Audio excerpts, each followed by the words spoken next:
Ideme. Volám sa Adriana. Ja som Kamila. A spolupracujeme na marketingovom oddelení knižnice Ružinov. A rozhodli sme sa poslať vám toto video, pretože to je vlastne tiež akási súčasť našej práce. Propagovať knižnice, napríklad aj takto cez videá. My sme vyštudované estetičky a je to vidno. Čo sa týka knihovníckej odbornosti, tak na to tu máme Zuzanku. Robíme to, čo si myslíme, že je dobré a zaujímavé. No a vybrali sme si vás preto, lebo sa nám páčite to, čo vy robíte a myslíme si, že by ste boli veľkým prínosom.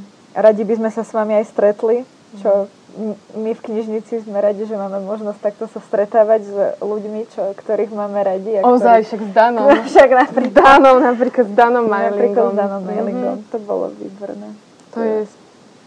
Takže máme výbornú prácu. Marketingové oddelenie sa venuje aj edičnej činnosti. To je parketa môjho šéfa. To sa musím priznať, on je akože špecialista na tieto záležitosti. On sa zavrie v kancelárii a snaží sa nejako proste vydolovať z určitého textu knihu. No, a to vôbec nie je jednoduché. Sme zistili. Podľa mňa to veľa ľudí ani nevie, že čo je vlastne na tej knihe také zaujímavé a že prečo, čo sa s ňou deje a že kto za tým stojí a že vlastne pointa, to sme sa zhodli, že vôbec nejde o žiadnu knihu. Ide o toho umelca. No, o toho autora, spisovateľa. Každý z nás je akože v podstate umelec, ktorý tvorí svoje myšlienky, lebo každý sme strojcom svojich myšlienok a niekto ich teda chce pretaviť do textu a zdieľať s ostatnými. Zdieľať sa dá, komunikáciou medzi ľuďmi a teda textom, knihou. Ale aby to podľa mňa mohli čítať viacerí ľudia, tak ten text nemôže byť hociaký, ale musí prejsť určitou úpravou. Pretože jedna vec je obsah, druhá vec je forma. A my sme našli ten obsah. Výborný obsah. A budúcim autorom, mladým autorom je Pali Chodur. Pali Chodur vlastne mal takú dôveru v nás, že nám ukázal text, dal nám prečítať text, ktorý napísal a ktorý sa mu vlastne nepodarilo vydať.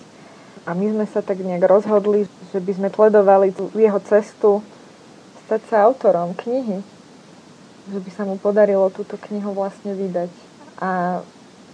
No a to je to, čo nám prišlo zaujímavejšie, že nie len samotná kniha, že sa vydá a spravíme s autorom besedu, ideme ďalej, založíme do knižnice, do knihkupectva, ľudia čítajú, ale ide o to, že čo sa vlastne deje, akože pred tým, ako vznikne kniha, a potom ako... Dokonca aj potom. Keď už je vonku. Hej, potom krste, keď sa dostane k tým ľuďom. Že čo sa s ňou deje? A čo sa deje s tým autorom? Hej.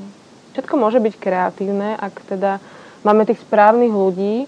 A potrebujeme vás. Potrebujeme vedieť, s kým môžeme rátať. Kto by rád pomohol niečo vytvoriť. Kreovať. Kreovať ľudí, kreovať komunitu.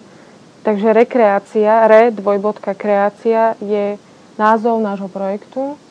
A zároveň slovo rekreácia znamená oddych, zábavu. Áno. Kreácia je odpoveď na všetko. To bude podtitul. Dúfame, že vás to zaujalo. A ak sme vám teda sympatické a chceli by ste s nami spolupracovať, tak nám odpíšte. My vám poskytneme viacej informácií. Dúfame, že táto myšlienka vás zaujala, lebo nás úplne až nadchla.